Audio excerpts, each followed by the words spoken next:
आज पिछले 10 वर्ष से मोदी सरकार को खुद नहीं पता है कि उन्होंने क्या जनता से वादा किया और क्या पूरा किया। आप देखेंगे कि हर पल नई नई बात बोलते हैं और वो बात पुरानी हो जाती है, फिर दूसरा बात शुरू कर देते हैं। भारतीय जनता पार्टी जो कांग्रेस मुक्त भारत का सपना देखती है तो 1.5% के मार्जिन से वो राजस्थान में जीते हैं। अब समझ जाइए कि हम 1% भी इधर लाए तो आधा % से बढ़त हो जाएगा। भारतीय जनता पार्टी दिन भर काम करते हैं और अपने सारे अच्छे काम को भगवान के सुपुर्द करते हैं कि हे भगवान, आज का दिन मेरा अच्छा निकालिए या आज का दिन मेरा अच्छा हुआ। तो ये तो हर आदमी में धर्म है। ये भारतीय जनता पार्टी सिखाएगा क्या कि धर्म क्या होती है? ये चाहते हैं कि कैसे हमारा नाकामी छुपे और राम जी को आगे करके ही अपना नाकामी छुपे। लेकिन राम जी भी इस बार गुस्से में हैं। राम जी भी गुस्से हाँ, राम जी गुस्से में, क्योंकि जन्म से पहले उनको घर में भेजने हैं। घर में रामनवमी में जाना चाहिए। नमस्कार, बेगूसराय फ्रंट लाइन में आपका स्वागत है। इस वक्त मैं कांग्रेस भवन में हूँ। कांग्रेस भवन में जिला कांग्रेस कमेटी की ओर से भारतीय राष्ट्रीय कांग्रेस का 139वां स्थापना दिवस धूमधाम से मनाया जा रहा है। यहाँ पर कांग्रेस के वरिष्ठ नेता रजनीकांत पाठक जी, इनसे बात करने जा रहा हूँ। आज कांग्रेस का 139वां स्थापना दिवस मनाया जा रहा है। इस कार्यक्रम के बारे में आप क्या कहेंगे?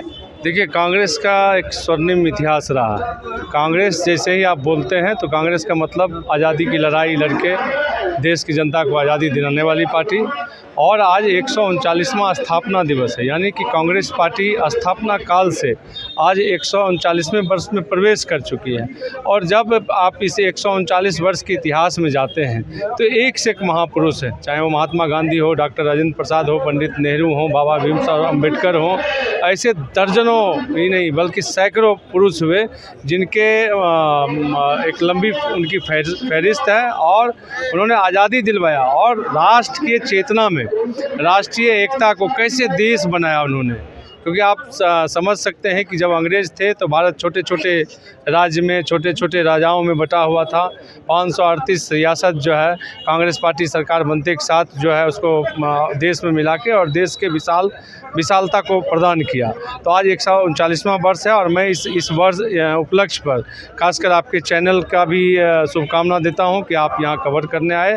और कांग्रेस का स्पष्ट संदेश है कि जो पार्टी आज़ादी की लड़ाई लड़ी, जो आज देश में वर्तमान स्थिति है, भारत जोड़ो के बाद कांग्रेस का जो है न्याय यात्रा 14 जनवरी से चल रहा है, इसका क्या मैसेज है, किस उद्देश्य को लेकर? देखिए, राहुल गांधी जी का जो कार्यक्रम घोषित हुआ है 14 जनवरी से, ये आर्थिक न्याय, सामाजिक न्याय के साथ साथ जो देश में महंगाई है, बेरोजगारी, आज पिछले 10 वर्ष से मोदी सरकार को खुद नहीं पता है कि उन्होंने क्या जनता से वादा किया और क्या पूरा किया। आप देखेंगे कि हर पल नई नई बात बोलते हैं और वो बात पुरानी हो जाती है, फिर दूसरा बात शुरू कर देते हैं। तो राहुल गांधी जी जिस तरह कन्याकुमारी से कश्मीर तक गए, भारत को जोड़ने का प्रयास किया और जो बांटने का चाल चल रहे थे भारतीय जनता पार्टी के लोग, उसमें जो है 4400 किलोमीटर उन्होंने यात्रा पूरा किया। आज देश में पूरब से पश्चिम की ओर भारत जोड़ो यात्रा की सफलता दिख रहा है। बिल्कुल सफलता दिख रहा है। अगर आप सांकेतिक रूप से जानना चाहते हैं कि जो विगत 3 राज्य में हुआ, तो 3 राज्य में फासला क्या है वोट का। भारतीय जनता पार्टी जो कांग्रेस मुक्त भारत का सपना देखती है तो 1.5% के मार्जिन से वो राजस्थान में जीते हैं। अब समझ जाइए कि हम 1% भी इधर लाए तो आधा % से बढ़त हो जाएगा भारतीय जनता पार्टी। 24 मैं पूरा बात खत्म कर लेता हूँ। और मध्य प्रदेश में 6.5% है, 4.25% मात्र छत्तीसगढ़ में है। तो कहीं न कहीं जो हमारी कमी रही है, हमें एक अच्छा शासन देने के बाद इनके सगुफे में जनता आ गई है। ये राजस्थान बोले थे 450 रुपये हम सिलेंडर देंगे और अब अमित शाह जी का बयान आ गया था, नहीं वो तो जुमला था, हम ये ऐसा बात जनता से वादा नहीं किए हैं।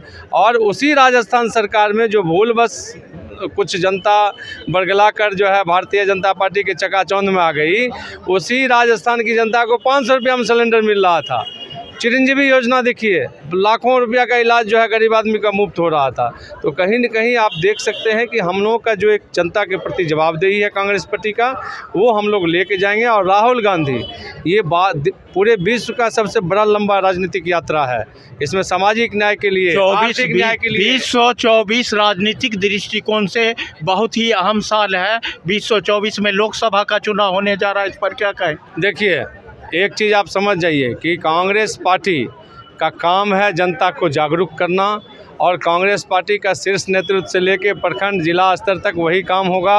हम जनता को ही कहेंगे कि आपको लड़ना है इस बेईमान सरकार से। ये आप देखिए, सत्ता है उनके पास, झूठ का एक टीम है।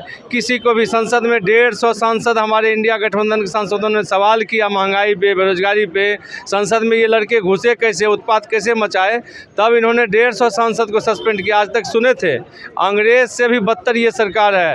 और अंग्रेज़ से जिस तरह भारत की जनता लड़ी थी, उसी तरह 2024 में ये गोरे से लड़े, और जो ये देश को बर्बाद कर रहे हैं, देश को भ्रष्टाचार का अड्डा बनाए हैं, देश को बरगला रहे हैं, देश के तमाम उपक्रम को जो पंडित नेहरू से लेकर और राजीव गांधी, इंदिरा गांधी तक स्थापित किए, नरसिंह राव तक स्थापित किए, मनमोहन सिंह तक स्थापित किए, उसको बेच रहे हैं।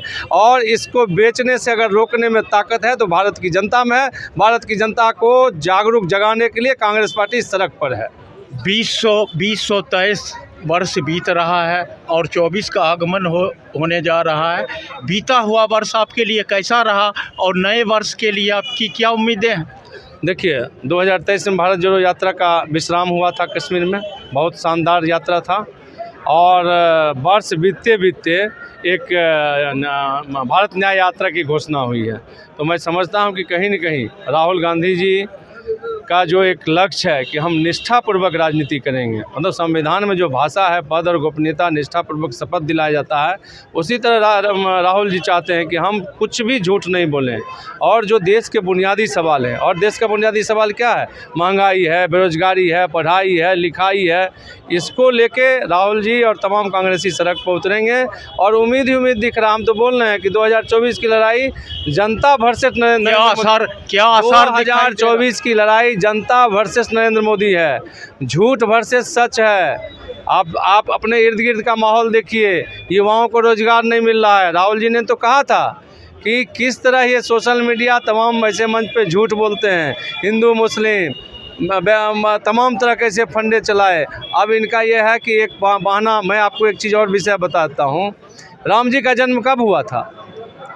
रामनवमी के दिन। कितना अच्छा होता कि राम जी अपने घर में जाते अपने जन्मदिन के उपलक्ष्य पर, लेकिन ये नरेंद्र मोदी जी को इतना जल्दबाजी है, क्योंकि मार्च में, अप्रैल में रामनवमी होता है, और रामनवमी होता है तो उस समय आचार संहिता होगा, तो ये राम के नाम आगे करके कुछ कर नहीं पाएंगे, इसलिए आधा अधूरा मंदिर का निर्माण करके उसमें प्रवेश करने जा रहे हैं। जबकि इनको भगवान राम और सीता मैया सद्बुद्धि दे कि कितना अच्छा, इसमें कोई मुहूर्त निकालने की जरूरत नहीं थी। जिस दिन भगवान का जन्म हुआ, मनाते हैं ना रामनवमी, उसी दिन उनको अपने घर में ले जाते। तो ये भारतीय जनता पार्टी के पास कोई विकास का मुद्दा नहीं है, कुछ भी इनको बेरोजगारी के बारे में नहीं सोचना है, देश का आर्थिक उन्नति कैसे हो इसके बारे में सोचना है। ये भगवान को, राम को आगे कर दिए हैं। लेकिन जनता जो है, जनता समझ रही है कि ये अब राम को भी राजनीति के लिए हथियार के रूप में यूज करते हैं, और जनता जवाब देने। जनता का मुद्दा ही है महंगाई, बेरोजगारी और शिक्षा, ये मुद्दा पर लड़ाई होगा। क्या आपने कहा जो बेरोजगारी, शिक्षा, भ्रष्टाचार से बढ़ के है धार्मिक मुद्दे? देखिए, भारतीय समाज में धर्म एक अहम हिस्सा है। क्या आप धार्मिक नहीं हैं? क्या हम धार्मिक नहीं हैं? क्या जो हमारे इर्द गिर्द समाज है वो धार्मिक नहीं है? लेकिन धार्मिक का मतलब ये होता है कि मैं आपको इसमें बहुत बड़ा चीज़, आप मतलब एक दर्शन है कि आप दिन भर काम करते हैं और अपने सारे अच्छे काम को भगवान के सुपुर्द करते हैं कि हे भगवान, आज का दिन मेरा अच्छा निकालिए, या आज का दिन मेरा अच्छा हुआ। तो ये तो हर आदमी में धर्म है। ये भारतीय जनता पार्टी सिखाएगा क्या कि धर्म क्या होता है? नरेंद्र मोदी सिखाएंगे क्या धर्म क्या होता है? क्या हम लोग धार्मिक नहीं हैं? उनसे ज़्यादा धार्मिक हैं। लेकिन हम लोग अपने सच्चाई को, अपने कर्म को, अपने काम को भगवान की सुपुर्द करते हैं कि आज आपने अच्छा भगवान निकाला, बहुत बहुत धन्यवाद। ये चाहते हैं कि कैसे हम लोग, अब इनका देखिए, ये चाहते हैं कि कैसे हमारा नाकामी छुपे, और राम जी को आगे करके ही अपना नाकामी छुपे। लेकिन राम जी भी इस बार गुस्से में हैं। राम जी भी गुस्से हाँ, में? राम जी गुस्से में, क्योंकि जन्म से पहले उनको घर में भेज रहे हैं, घर में बैठ गया, रामनवमी में जाना चाहिए।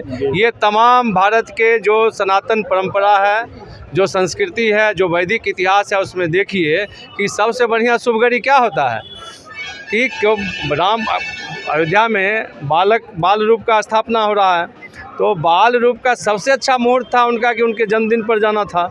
और ये चुनावी फायदा के लिए उनको पहले ही भेज रहे हैं। मंदिर में अभी 6 महीना और लगेगा निर्माण। नए वर्ष में आपका संकल्प और योजना? देखिए, संकल्प है हमारा कि किस तरह देश में महंगाई ख़त्म हो, बेरोज़गारी ख़त्म हो। आज लाखों करोड़ों लोग युवा बेरोज़गार हैं, जो 25 से 30 वर्ष के युवा हों जिनके रोज़गार नहीं मिल रहा है, उसको कहीं न कहीं वो उसकी वेदना को समझने की ज़रूरत है और कांग्रेस पार्टी इस वेदना को शिद्दत से समझती है।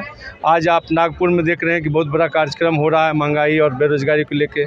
फिर आपका मणिपुर से हम लोग शुरू करेंगे और राहुल जी मणिपुर से न्याय यात्रा पर निकलेंगे। इस न्याय यात्रा में तमाम ऐसे लोगों से मिलेंगे, महिलाएं समूह से मिलेंगे, किसान से मिलेंगे, मजदूर से मिलेंगे और उनके अधिकार के लिए उनको जगाएंगे।